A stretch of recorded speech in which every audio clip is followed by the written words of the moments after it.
Hello students, स्वागत है आप सभी का संस्कार चिल्ड्रंस एकेडमी यूट्यूब चैनल पर। मेरा नाम सोमेश खत्री है और मैं गणित पढ़ाता हूं। तो आज हम बात करेंगे अध्याय 10। तो आज हम बात करेंगे कक्षा 10 के अध्याय 5 समांतर श्रेणी का। समांतर श्रेणी में किस प्रकार के प्रश्न आते हैं, क्या होती है समांतर श्रेणी, इसको हम सीखेंगे। सबसे पहले समांतर श्रेणी को लिखा कैसे जाता है। समांतर श्रेणी को लिखने का सिंपल सा तरीका है, समांतर श्रेणी जिसको हम एपी बोलते हैं। एपी ये होती है ए कॉमा ए प्लस डी कॉमा ए प्लस 2d कॉमा ए प्लस 3d और सो ऑन। आगे जहां तक आपको दी गई होगी वहां तक होगी। यहां पर ए का मान क्या होता है, तो ए हमारे पास होता है प्रथम पद यानी पहला पद। डी क्या होता है, डी होता है सार्व अंतर। डी के बाद एन आता है, इसको हम एल भी लिखते हैं। ये होता है अंतिम पद, यानी कि आगे जाके जो लास्ट पद होगा उसको हम ए एन के रूप में लिखते हैं। अंतिम पद हो गया। यहां पर एक और होता है एस एन। एस एन होता है पदों की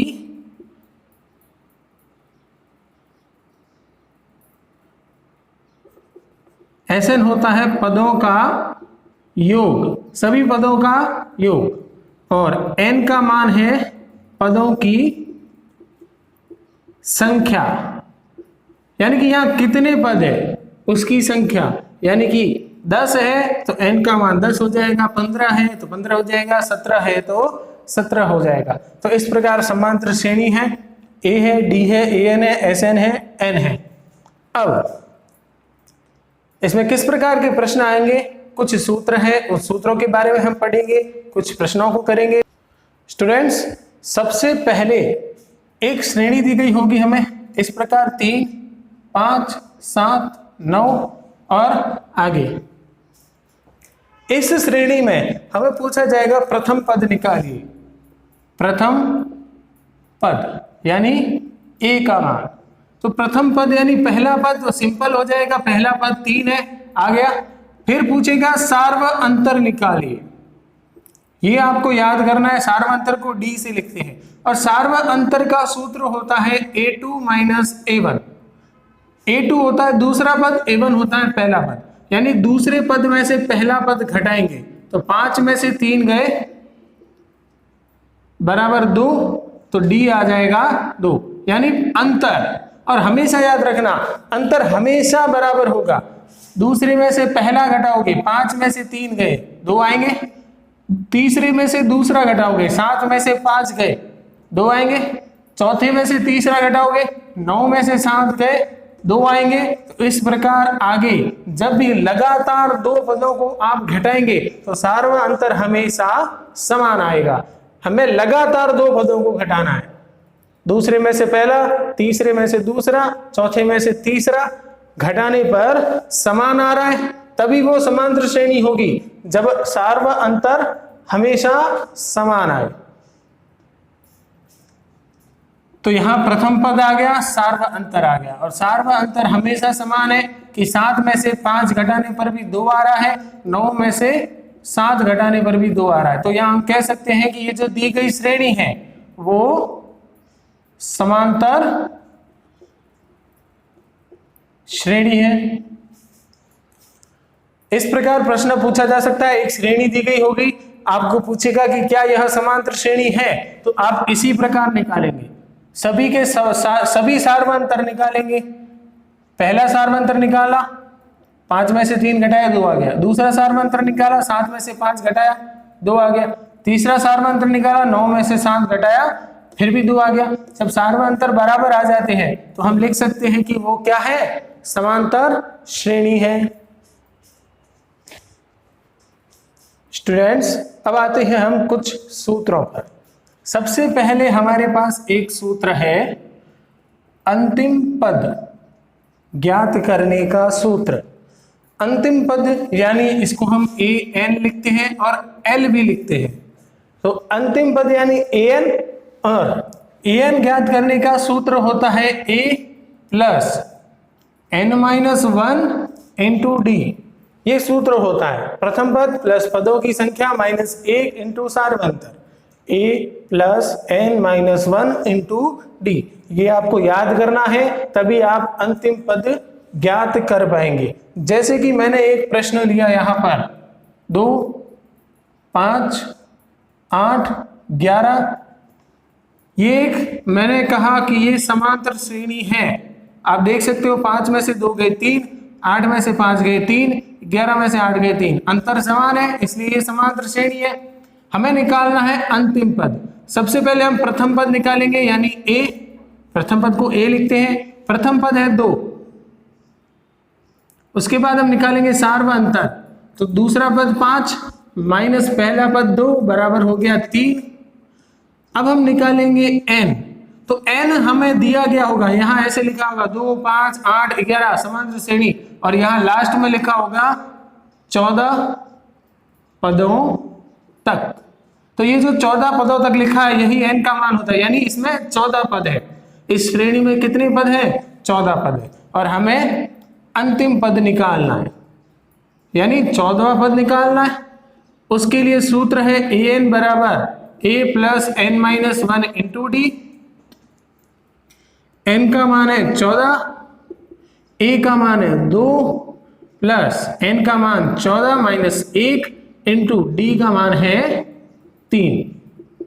तो 2, 14 में से 1 गया 13 और 3, 13 तिया 39, 39 में 2 जोड़ दिए 41। तो इस प्रकार समांतर श्रेणी में अंतिम पद ज्ञात कर सकते हैं और उत्तर आ जाएगा 41।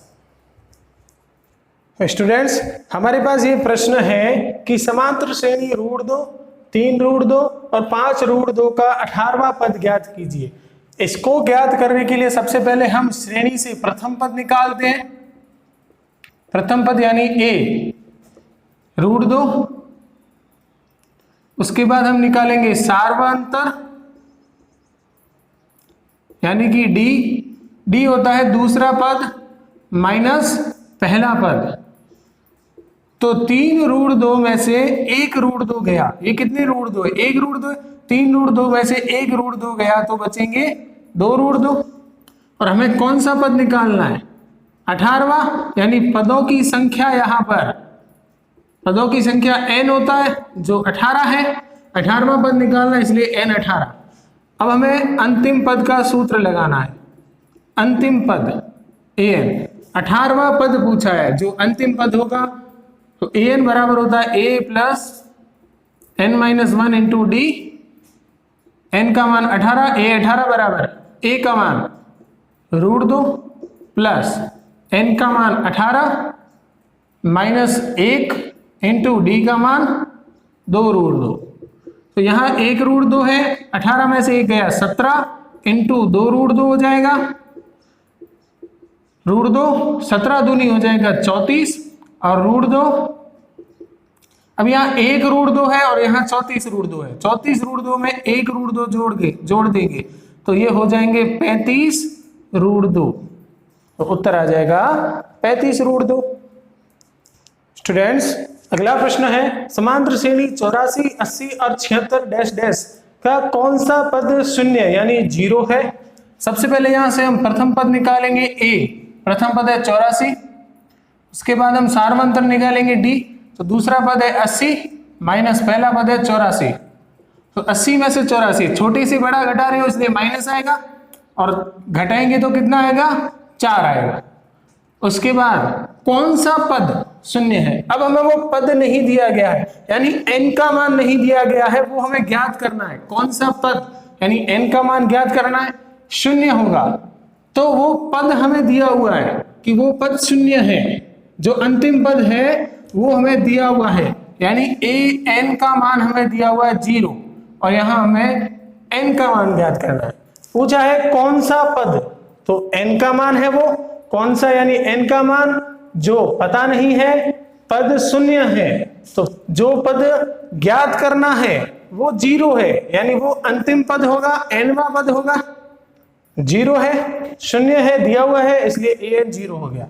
यहां हम सूत्र लगाएंगे an बराबर a plus n minus 1 into D, मान रखेंगे an का मान 0, a का मान 84, n का मान ज्ञात करना है, d का मान -4, प्लस का 84 इधर आ गया, माइनस का 84 इधर तो 0 ही है, हट जाएगा, बराबर -4 का गुणा n-1 से करेंगे, -4 का वज्र गुणा करेंगे, ये गुणा में है -4, इसके वज्र गुणा कर दिया, बट्टे में आ गया, बराबर n-1, माइनस से माइनस कट गया, 4 का भाग 84 में, 4 दूनी 8, 4 एकम 4, 21 बार, बराबर n-1, -1 इधर आ गया, प्लस का 1 बराबर n, तो n यहां से आ जाएगा 21 प्लस 1 22, तो वो पद कौन सा होगा? 22वां पद होगा जो शून्य होगा। तो यहां आ जाएगा n का मान 22, यानी पदों की संख्या 22। स्टूडेंट्स, अगला प्रश्न है, यदि समांतर श्रेणी का छठा पद व 17वां पद 19 और 41 है तो श्रेणी का 40वां पद ज्ञात करो। अब ध्यान दो, छठा पद है, छठा पद यानी n का मान 6 है और पदों की संख्या या अंतिम पद का सूत्र होता है a plus n-1 into D, n का मान 6 है, -1 इंटू डी करेंगे तो यहां आ जाएगा 6 प्लस 5d, यानी एक कम आता है, जो पद दिया हुआ उसका एक कम आता है, जो दिया हुआ हमें छठा पद व 17 पद 19 और 41 है तो छठा पद 19 है, तो यहां 19 आ जाएगा। अब आगे हमें कहा है 17वां पद, तो 17वां पद हो जाएगा a प्लस 16d, एक कम हो जाएगा, जो कितना है 41 है। यहां हम इन दोनों को घटा देते हैं, घटाने पर जब भी आप दो समीकरणों को घटाते हैं तो नीचे वाले समीकरण के चिन्ह परिवर्तित हो जाते, a से a कट गया, a minus a, 16d minus का 5d प्लस का घटाएंगे, माइनस का 11d आएगा क्योंकि बड़ा माइनस का है 16। अब नीचे वाले चिन्ह जाने जाएंगे, ऊपर वाले चिन्ह को नहीं देखेंगे, तो माइनस का 16 प्लस के 5 घटा दिए, माइनस का 11। अब हम -41 में से 19 घटाएंगे तो हमारे पास माइनस के 22 आ जाएंगे, यहां से d का मान आएगा -22 बटा -11, भाग देंगे, माइनस से माइनस कट गया, 11 दूनी 22, ये मान हम इधर रखेंगे तो a आ जाएगा, a प्लस 5, d का मान 2 बराबर 19, तो a 5 दूनी 10 बराबर 19 और a आ जाएगा 19 में से 10 उधर गए, माइनस के 10 बराबर 9। अब हमें निकालना है 40वां पद, a आ गया, d आ गया और n का मान 40 हो जाएगा, a 40 निकालना है, सूत्र होता है a plus n-1 into D, an का हमें निकालना a 40 बराबर a का मान 9, n का मान 40 माइनस 1 इंटू डी का मान, तो d ये रहा 2, तो 9 प्लस 40 में से 1 गया 39 इंटू 2, यहां से 9 39 का 2 गुना हो जाएगा 78 और 78 में 9 जोड़ देंगे तो 87 आ जाएगा। स्टूडेंट्स, अगला प्रश्न है, किसी समांतर श्रेणी का तीसरा पद 16 और 7वें और 5वें पद का अंतर यानी 7वां पद 5वें पद से 12 अधिक है तो समांतर श्रेणी ज्ञात करनी है। सबसे पहले हमें दिया है तीसरा पद यानी 3वां पद, तीसरे पद के लिए a प्लस डी हो जाएगा 2d, एक कम हो जाएगा जो है 16।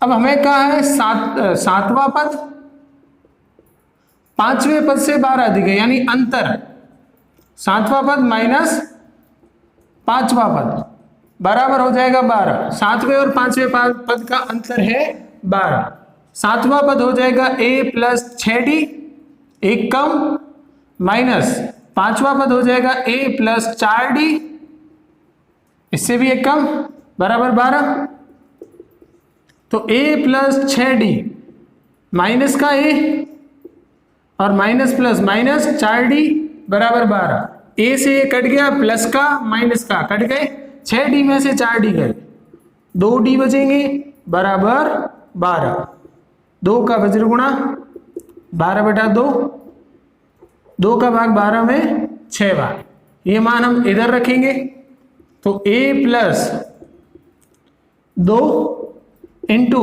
डी है, डी का मान 6 बराबर 16, a बराबर आ जाएगा 16, 6 दूनी 12, इधर आ जाएगा माइनस का 12, 16 में से 12 गए 4। अब हमें निकालनी है समांतर श्रेणी। समांतर श्रेणी होती है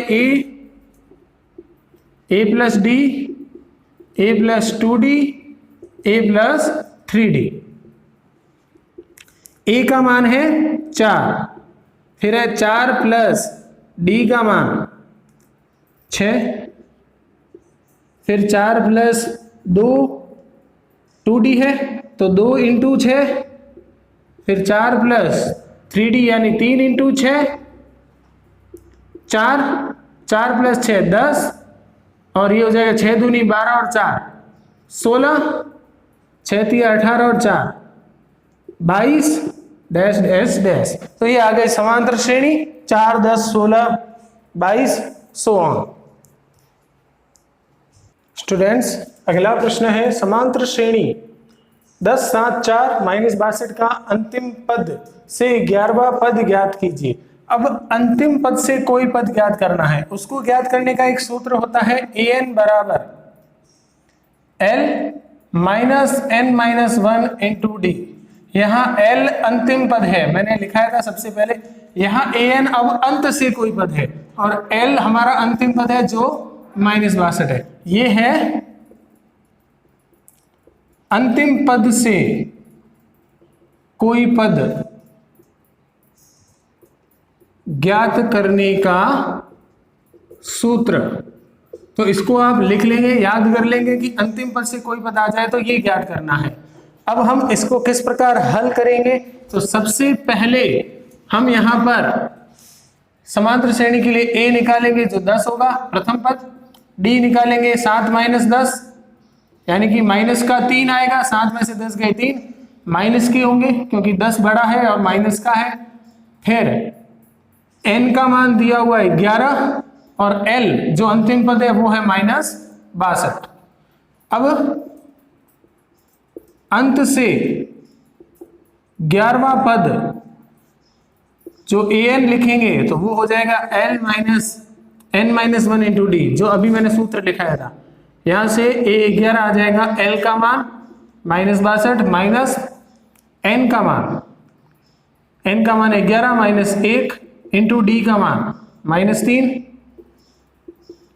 माइनस 62, ये माइनस इंटू माइनस प्लस हो गया, 11 में से 1 गया 10 इंटू 3।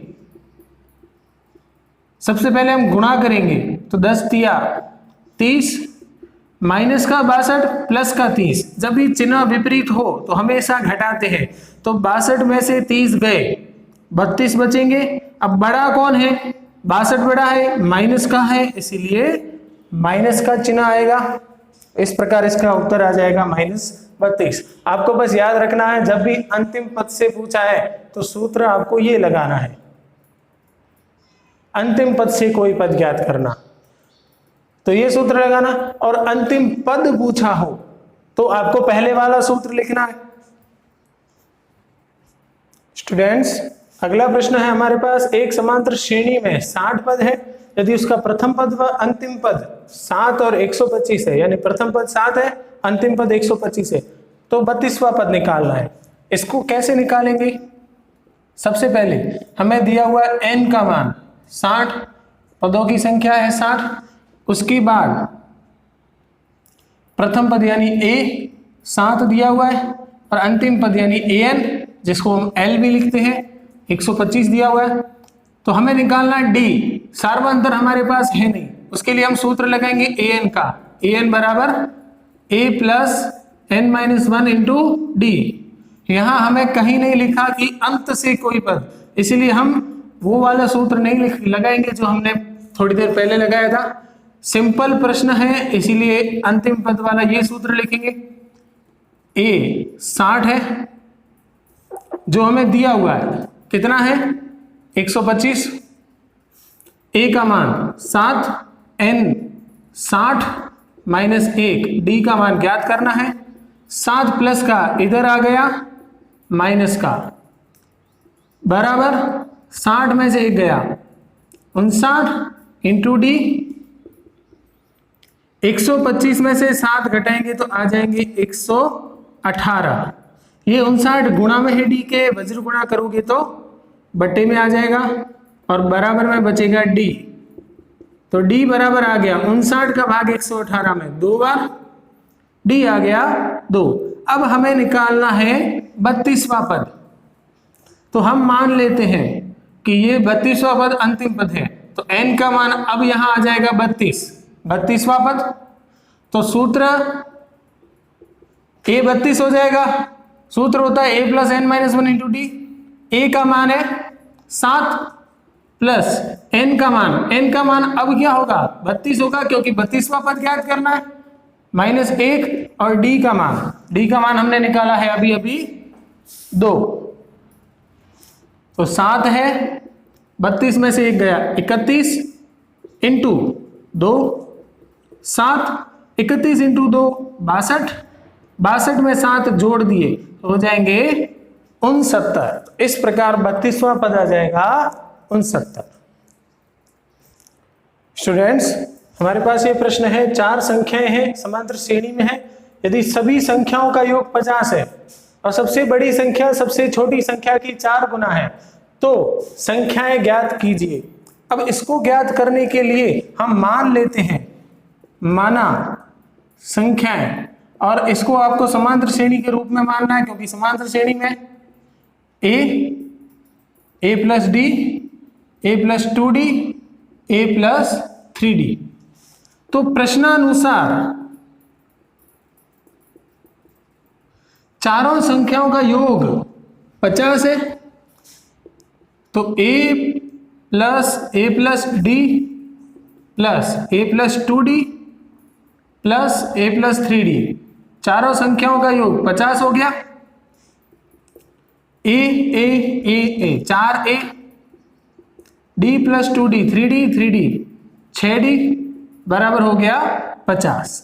अब हमें पता है यहां पर लिखा गया है सबसे बड़ी संख्या सबसे छोटी संख्या की 4 गुनी है, तो चूंकि सबसे बड़ी संख्या है a प्लस 3d, ये सबसे बड़ी है, जो सबसे छोटी की कितनी है 4 गुनी है, तो सबसे छोटी है a की 4 गुनी, 4a हो गया। 3d हमने यहां रखा, a उधर गया माइनस का a, तो 3d बराबर हो गया 3a, 3 से 3 कट गया, d बराबर आ गया a। ये मान हम इधर रखेंगे तो 4a प्लस 6 इंटू डी की जगह हम रखेंगे a, क्योंकि दोनों बराबर है, बराबर आ जाएगा 50। तो ये 4a और 6a 10a हो गए बराबर 50। यहां से a बराबर आ जाएगा 50 बटा 10 बराबर 5। 10 का भाग 50 में 5 बार, और यही होगा d का मान, क्योंकि दोनों बराबर है, तो a और d के मान आ गए 5। अब हमें पता करना है कि चारों संख्याएं कौन सी है, तो संख्याएं ये रही, अतः संख्याएं a का मान है 5, फिर है a प्लस डी यानी 5 प्लस 5, क्योंकि d का मान भी 5 है, फिर a प्लस 2d यानी 5 प्लस 2 इंटू 5, फिर a प्लस 3d यानी 5 प्लस 3 इंटू 5, तो आ जाएगा 5 प्लस 5 10, 5 प्लस 2 इंटू 5 10 और 5 15, 3 इंटू 5 15 और 5 20। तो ये आ गई चारों संख्याएं। एक बार हम इसको जोड़ देते हैं, तो 5 और 10 15 15 30 और 20 50, तो योग 50 आ रहा है। मतलब हमने जो मान निकाले हैं वो एकदम सही है।